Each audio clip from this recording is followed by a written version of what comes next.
Manmohan Singh government सब कुछ वक्फ को देकर के गई थी ना, कुछ प्रॉपर्टीज 123 कुछ प्रॉपर्टीज। हाँ, आखिरी समय में जाते जाते 2014 के चुनाव से, मतलब नोटिफिकेशन से कुछ घंटे पहले।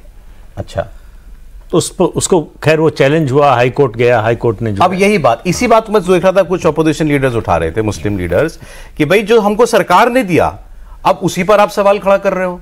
ये तो गवर्नमेंट की दी हुई हमको जो सरकार ने मान लिया था कि अच्छा वक्फ की है, उस पर आप दोबारा कोर्ट कचहरी हमसे करवा रहे हो। तो बाकी कितनी ऐसी हैं देश भर में जिस पर आप जिन सबको हम कोर्ट में लेकर के जाओगे? नहीं, उससे पहले किसकी प्रॉपर्टी थी वो? सरकार कोई, मतलब ये राजशाही तो है नहीं कि प्रधानमंत्री सुबह उठे और कहा कि चलिए ये मोहल्ला दिया हमने सौरभ जी को। ऐसा तो नहीं हो सकता है। कोई कानून होगा, कोई तरीका होगा, उसके लिए डॉक्यूमेंटेशन होगा। इसी तरह से तो नहीं दे सकते। बल्कि इसका उल्टा जरूर हो रहा है। सूरत म्युनिसिपल कॉरपोरेशन का जो हेडक्वार्टर है उसको वक्फ की प्रॉपर्टी घोषित कर दी।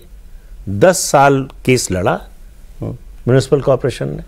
हाईकोर्ट ने कहा कि बिल्कुल नहीं, आपके पास इस बात का कोई सबूत नहीं है कि ये कैसे वक्फ की प्रॉपर्टी है।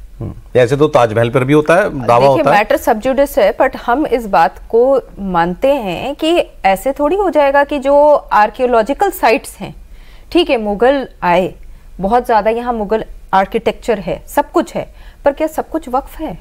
आप ढूंढ के लाइए शाहजहां जी के वारिस को। यही, अब आप इसको दूसरे तरीके से सोचिए। अच्छा, आप लोग तो सोच सकते हैं कि आप एक्चुअली कम्युनिटी के हैं। मैं अगर मान ले मुसलमान हूं और मैं वक्फ के किसी तरीके से वक्फ से जुड़ा हुआ भी हूं, तो भाई मेरे पास तो आज ये राइट है ना कि मैंने कहा भाई ये वक्फ की लैंड है।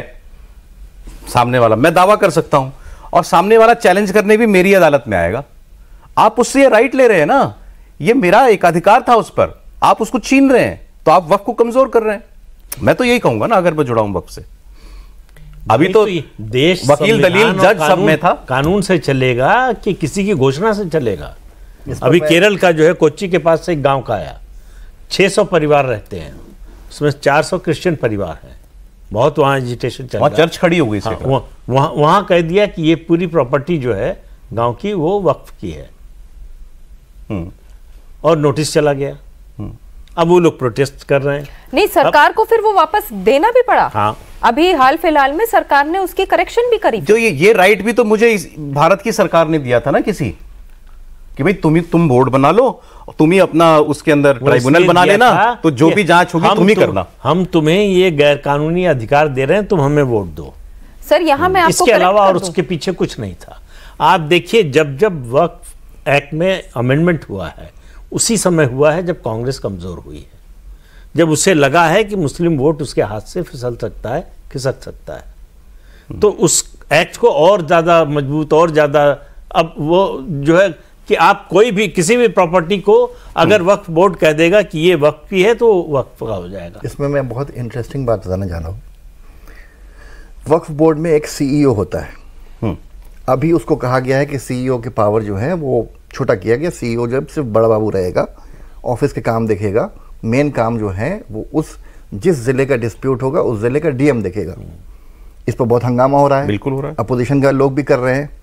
मध्य प्रदेश का एक मामला है जहां एक मंत्री जी के कुत्ते को देखने के लिए जो डॉक्टर आता था, उसने कहा, महिला मंत्री थी, उनको कहा कि भाई मेरी सिफारिश कर दो, वक्फ बोर्ड में मुझे सीईओ लगवा दो। उसने वक्फ बोर्ड में कुत्ते के डॉक्टर को सीईओ लगवा दिया। ठीक है, अब कुत्ते का डॉक्टर कितना ज्ञानी और वो किस पर्पज से गया है वहां और किन लोगों के लिए गया है, वो सीईओ बन गया है, उसको समझा जा सकता है। ठीक है, अब इन्हीं चीज़ों को सरकार जो है वो हाथ में लेने के लिए कि सही ढंग से चीज़ें हो, वो डीएम के पास गई है। सरकारी आदमी वो भी था क्योंकि वो मनोनीत था, लेकिन जब आप कुत्ते के डॉक्टर को बनाओगे या स्कूल के टीचर को बनाओगे या किसी पंचर बनाने वाले को बनाओगे, उसका ज्ञान, उसका कैनवास कितना बड़ा होगा।